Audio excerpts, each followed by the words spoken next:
आजाद भारत में पहली बार धर्मांतरण कराने वालों के खिलाफ एनएसए लगाने का श्रेय उत्तर प्रदेश की सरकार को जाता है, गाजियाबाद की पुलिस को जाता है, और पिछले 1 महीने के अंदर उन्होंने 10 के खिलाफ एनएसए लगा दिया। धर्मांतरण हमारी राष्ट्र की एकता अखंडता के लिए खतरा है। राष्ट्र की एकता अखंडता से के जो खतरे होते हैं उनसे निपटने के लिए हमारे पास एक कानून है, यूएपीए।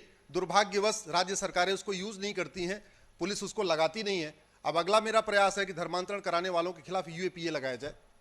धर्मांतरण एक ऑर्गेनाइज्ड क्राइम है, पूरा नेटवर्क होता है, इंडिविजुअल एक व्यक्ति नहीं होता। कोई फंडिंग करता है, कोई गेम बनाता है, कोई उसको बाइक उपलब्ध कराता है, कोई जगह उपलब्ध कराता है, कोई उसको लिटरेचर उपलब्ध कराता है, एक पूरा सिंडिकेट होता है। ऑर्गेनाइज्ड क्राइम से निपटने के लिए हमारे पास यूपी में गैंगस्टर एक्ट है, महाराष्ट्र में मकोका है, ऐसे अलग अलग राज्यों में है। मेरा अगला प्रयास है कि धर्मांतरण कराने वालों के खिलाफ गैंगस्टर एक्ट लगाया जाए। धर्मांतरण अपने आप में एक वेज वॉर है। आदरणीय सतीश जी बैठे हुए हैं और समझते हैं कि धर्मांतरण एक अपने आप में इनडायरेक्ट वॉर है देश के खिलाफ। क्यों? क्योंकि धर्मांतरण से राष्ट्रांतरण होता है, भाषा बदलती है, त्योहार बदलता है, विचार बदलता है, वसुधैव कुटुंबकम की भावना खत्म होती है, नारी तू नारायणी की भावना खत्म हो जाती है। तो धर्मांतरण एक वेज वॉर है, इनडायरेक्ट युद्ध है। इनडायरेक्ट युद्ध से निपटने के लिए हमारे पास वर्तमान वाले कानून में भी एक सेक्शन 121, इसको वेज वॉर कहते हैं, लेकिन आज तक सतीश जी किसी पुलिस ने लगाया नहीं, पूरे भारत में कहीं लगाया नहीं गया। और धर्मांतरण चूंकि फंडिंग होती है, और फंडिंग जैसे जहां जिस क्राइम में हो वहां पे 100% प्रॉपर्टी जब्त करने का अधिकार है, और सरकार चाहे तो बुलडोजर भी चला सकती है।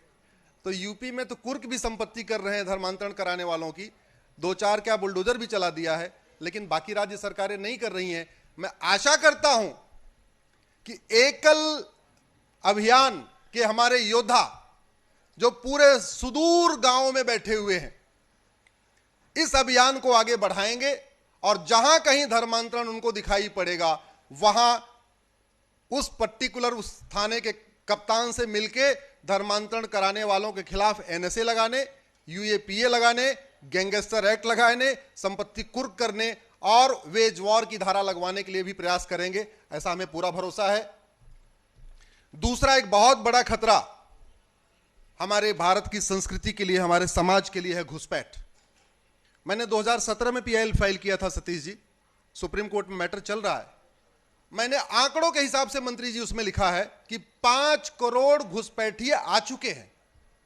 मैंने राज्यवार डेटा दिया है 2017 में, अब तो संख्या और बढ़ चुकी है, क्योंकि निकाले गए नहीं और आना खत्म नहीं हुआ। और इसका मूल कारण है भ्रष्टाचार। बॉर्डर पे वो 2000 रुपए दे के अंदर आते हैं, कॉमन सर्विस सेंटर पे 2000 देते हैं, आधार बन जाता है। एक डॉक्यूमेंट बना, 2000 रुपए देते हैं, दलाल को पकड़ते हैं, वो राशन कार्ड बनवा देता है, और राशन कार्ड भी गरीबी रेखा से नीचे वाला। उसके बाद जब 2 डॉक्यूमेंट हुआ, नगर निगम में दलाल को पकड़ते हैं, 2000 में बर्थ सर्टिफिकेट बना देता है। जब 3 डॉक्यूमेंट हुआ, आरटीओ ऑफिस में दलाल को पकड़ते हैं, 3000 रुपए में ड्राइविंग लाइसेंस बन जाता है। जब 4 डॉक्यूमेंट हुआ, इलेक्शन के टाइम में किसी पार्षद को पकड़ लिया, भावी पार्षद या भावी विधायक को पकड़ लिया, वो वोटर आईडी में नाम जुड़वा देता है। तो 10 से 15,000 रुपए खर्च करके घुसपैठिए भारत में आते हैं, 5-5 कागज बनवा लेते हैं, और कम से कम 1 साल के अंदर केंद्र सरकार और राज्य सरकार की 5 लाख रुपए की योजनाओं का लाभ ले लेते हैं। हर महीने राशन, चावल दाल मुफ्त योजना चली रही है, प्रधानमंत्री आवास योजना, आयुष्मान का कार्ड। भाई केंद्र और राज्यों को मिला के गरीबों के लिए खासतौर पे केंद्र सरकार की 300 योजनाएं चल रही हैं, राज्यों की अलग योजनाएं चल रही हैं, और बहुत सारे तो उसमें अल्पसंख्यक भी अपने आप को बन जाते हैं, तो अल्पसंख्यक कल्याण वाली अलग योजनाएं ले रहे हैं। इससे बढ़िया धंधा क्या हो सकता है?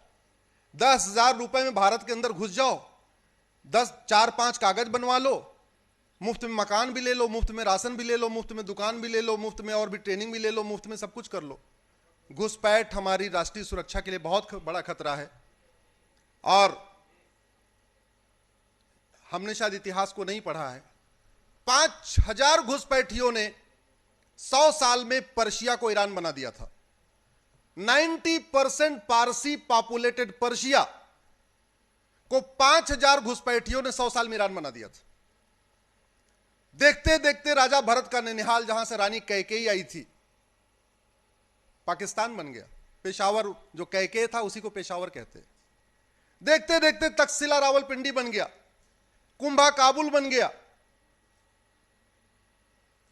जो भगवान राम के पुत्र लव ने बसाया था लाहौर, उसकी सिचुएशन क्या है?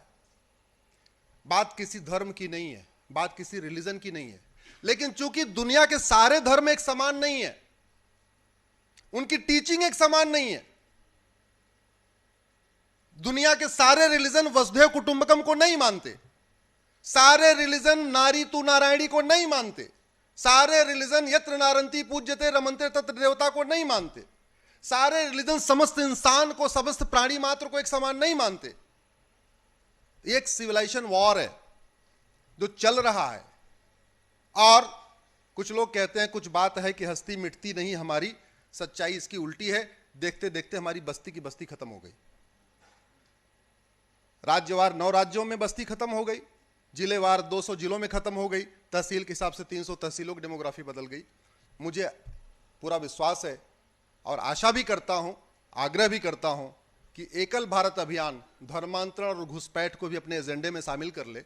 वैसे एकल भारत अभियान ने जो अभी तक किया है, मैं फिर से रिपीट कर देता हूं, एकल भारत अभियान केवल साक्षर भारत नहीं बना रहा है, बल्कि स्वस्थ भारत का निर्माण भी कर रहा है, स्वच्छ भारत का निर्माण भी कर रहा है, सबल भारत का निर्माण कर रहा है, सशक्त भारत का निर्माण कर रहा है, समृद्ध भारत का निर्माण कर रहा है, स्वावलंबी भारत का निर्माण कर रहा है, स्वाभिमानी भारत का निर्माण कर रहा है, संवेदनशील भारत का निर्माण कर रहा है, समावेशी भारत का निर्माण कर रहा है, संपन्न भारत का निर्माण कर रहा है, सुरक्षित भारत का निर्माण